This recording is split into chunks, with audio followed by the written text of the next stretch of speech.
be recorded for quality assurance purposes. Para español, oprima el ocho.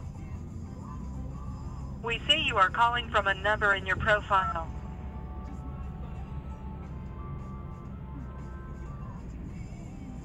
Sorry, I didn't get that. Say or enter the last 4 digits of your social security number.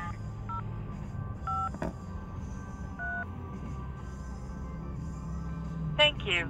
According to our records, you are currently in litigation.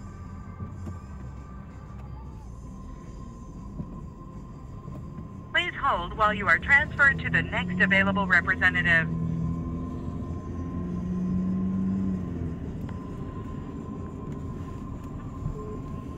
Thank you for calling PNC. My name is John in the Customer Services Department. Yeah, please have your first and last name. My name is Dan Polo. I'm calling on behalf of the estate of Justo Rosario Alexander. Thank you, sir. And can you please verify the property address? 6708 Rockview Way, Louisville, Kentucky, 40299. Okay, Mr. Polo. All right. And what can I help you out with here today? Well, I called a few weeks ago and someone told me we were talking about some paperwork that you guys need about the estate being transferred to me. I'm working on the paperwork.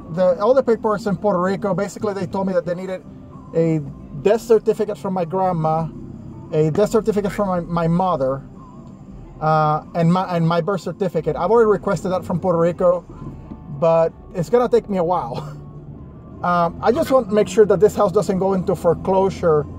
You know, I'm working on paying this loan off by cashing out some assets that I got on retirement accounts. Okay. In the meantime, I just need to make sure that there's no, that this doesn't go into foreclosure or anything like that. I'm making sure that the house is being paid up. I'm actually trying to, as of probably tomorrow or Friday, make a payment probably of $2,000 a week. Okay. I just want to make sure that there's a note, you know, any way to not foreclose on this property. Well, I mean, as long as the payments are coming through, I mean, that's not a possibility at all. I mean, currently you're not due until March, so I mean, yeah, we're the property fans right now. It's absolutely fine. So I mean, yeah, if you're to, as long as it keeps getting paid, the mortgage gets paid. You don't have to worry about anything like that. Because I had received a letter from some kind of attorneys from Cincinnati saying that they some violation of some kind of something on the loan about being sold without proper whatever. But is the house never been sold? My grandma died, and basically the estate was transferred to me, and I've been the one paying for the house since she died in 2003. See what I'm saying? And out of the blue, they're asking for paperwork that National City Mortgage had to begin with, you know? Because all this stuff went through probate court. You know, when people die, you have to go through probate court and all these other things, right? Right. So all these things went through National City Mortgage, and out of the blue, PNC Bank is asking for this. And I know PNC bought National City Mortgage, but National City Mortgage already had this paperwork. You know what I'm saying? Okay. So it's hard for me 15 years later, out of the blue, have to come up with all these papers, you know, especially when I'm nowhere near Puerto Rico. You know, but I just wanted to, so the house is nothing on foreclosure right now.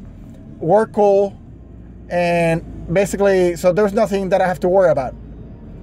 Correct. Okay. Now, quick question, because I'm trying to do numbers. What is the current balance on this loan?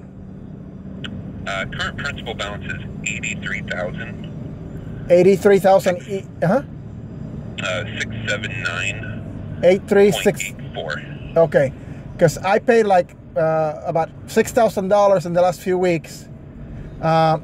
Quick question: if I sent like $1,500 or $2,000 a week for the next, 8 weeks, right? Since the house is paid up to March, would that go to principal, or what? Would that just be covering months in advance? How would that work?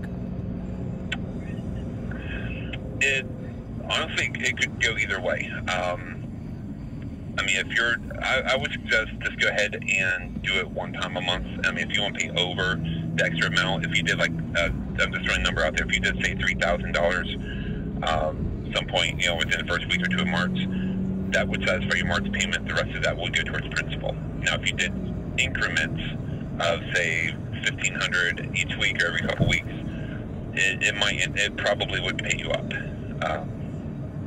Like pay up like months ahead? Correct. Oh, okay, gotcha. So that would not. I would Yeah, I would suggest that you just go and do one payment a month lump sum, and then that way it satisfy that month, and you'd have whatever amount extra that would end up going towards the principal. Okay, that's cool. It's just that I get paid weekly, and for the next few weeks I'm gonna be getting like an extra $2,000 a week. So if I was to pay everything, I should just pay maybe 10 grand, like in like if I can pay $8,000 extra a month, go ahead and pay $8,000 a month in the first, I guess.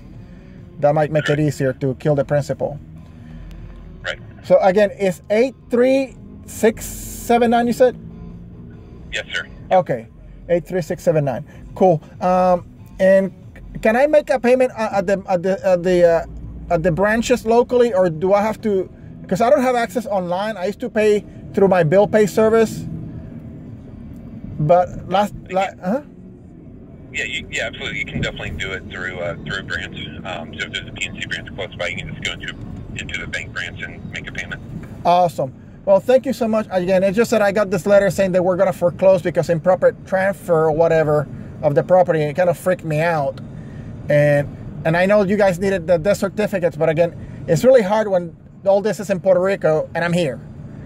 Right. And yeah, absolutely. And again, all the documents, like I had faxed copies of the deed here in Louisville, Kentucky, when back in 2003 when she died. Everything had been transferred to my name, and again, all this stuff went through National City. You know what I'm saying? So it's kind of hard to find 15 years later all these papers. Again, all I faxed you guys was basically what the county clerk had, which basically shows the whole transaction where, the house, she died 2 months after she bought the house. It was transferred to her children, and her children did a quitclaim deed for me. All these things went to probate court, and basically National City was the one that ended up having to bless it, Okay. So that's where kind of out of the blue asking me for that freaks me out, because I don't have 80 grand in my pocket right now. And the only way I can come up with that kind of money is cashing out my retirement accounts. But that,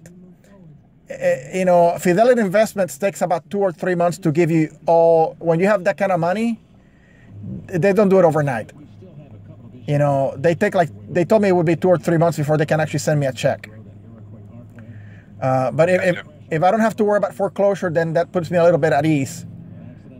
Right. That gives me some time to get some planning then. Awesome. Well, thank you so much. And you said the next payment due is March 1st? That is correct. Yes, sir. Cool. Awesome. Thank you so much. All right. You're welcome. Anything else I can help you out with? That's all I needed. Have a good day. Thank you. You as well. Thanks.